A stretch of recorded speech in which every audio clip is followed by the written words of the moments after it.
मेरी सीट है, तू चुप रह।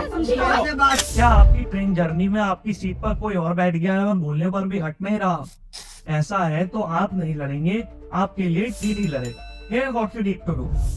Text seat, PNR number, seat number occupied by unknown passenger to railway helpline number 139. This alert the railway authorities and immediately आपकी seat पर TT आएगा, 10 मिनट के अंदर आपकी सीट खाली करेगा और आपकी प्रॉब्लम सॉल्व करेगा। ऐसे ही टिप्स के लिए कीप फॉलोइंग लीगल क्वेश्चन।